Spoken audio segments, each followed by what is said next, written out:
सबसे ज़्यादा हमें कहाँ पे नज़र रखनी है, कहाँ पे पहले से निवेशित रहना है और अ, ख़ास तौर पे अगर हम जीएसटी को एक ट्रिगर की तरह से देखें, तो इसका सबसे बड़ा या सबसे अच्छा फ़ायदा कहाँ किन सेगमेंट्स में, किन सेक्टर्स में मिलने वाला है, जहाँ पर आपको लगता है कि वैल्यूएशन की भी चिंता अभी नहीं है, चीज़ें ठीक हैं और जीएसटी का फ़ायदा आगे मिलेगा, तो आप यहाँ से साल, 2 साल, 3 साल का अगर आप पैसा लगाना चाहें, तो आराम से अभी भी मौका है, पैसा लगाएँ वहाँ। देखिए, इंडिया में कम वैल्यूएशन का तो कुछ मिलता नहीं है। सिर्फ कमोडिटीज में आप देख सकते हैं तो मेटल्स जो परफॉर्म किए हैं और आगे चल के चलेंगे। चीन की इकोनॉमी बुलंद है, बढ़ती जा रही है, तो मेटल्स ने अच्छा करना है। तो बेस मेटल्स वगैरह आप देख सकते हैं अगर चीप में आपको जाना है। पब्लिक सेक्टर बैंक्स हो गए, यहाँ पे थोड़ा आपको वैल्यूएशन वाइज सहारा भी मिलता है। बाकी आपको इंडिया को तो ग्रोथ मार्केट देखना है। इंडिया एसेट क्लास ही ऐसी है कि ग्रोथ की एसेट क्लास है, तो वो हमें वैल्यू का मौका देती नहीं है। तो ओवरऑल जीएसटी के जो बेनिफिशियरी हैं, सबसे पहले कंज्यूमर हो गया। तो जो स्टेपल्स हैं आपके, जो 18 से 5% पे आ रहे हैं या 5 से 0 भी जा रहे हैं, डेयरी हो गया, स्टेपल्स हो गए, खाद्य पदार्थ हो गए, पर्सनल कंजम्पशन गुड्स हो गए, फिर वाइट गुड्स, ड्यूरेबल्स हो गए, टीवी से लेकर एसी से लेकर फ्रिज, फिर तीसरा मोटरसाइकिल और ऑटोमोबाइल, ट्रैक्टर्स ट्रैक्टर्स पे बहुत भारी छूट मिल गई। ट्रैक्टर्स और अच्छा करेंगे, ऑलरेडी अच्छा कर रहे थे।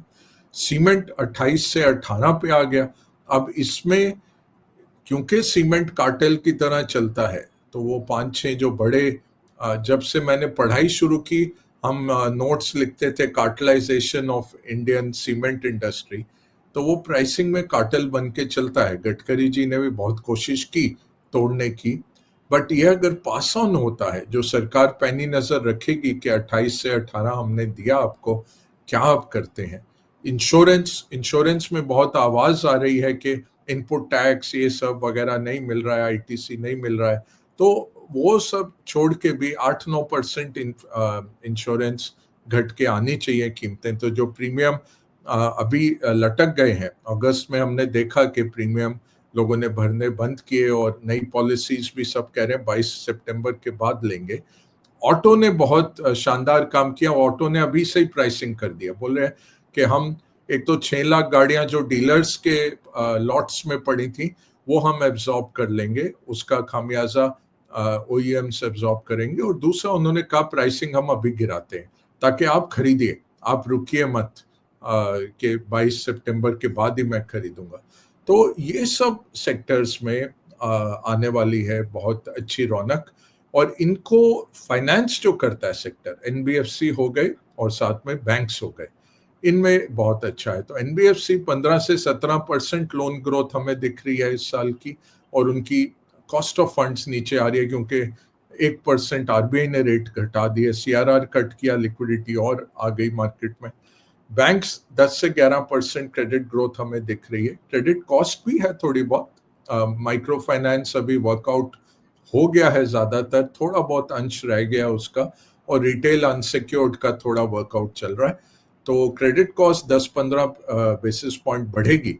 और यूएस टैरिफ का भी इम्पैक्ट आता है छोटी कंपनीज पे, तो वहां पे आप क्रेडिट कॉस्ट बैंक्स की देख सकते हैं। बट ये सोच के चलिए कि 20 से 25 लाख करोड़ बैंक्स और एनबीएफसीज लोन देने वाले हैं अगले 12 महीने में।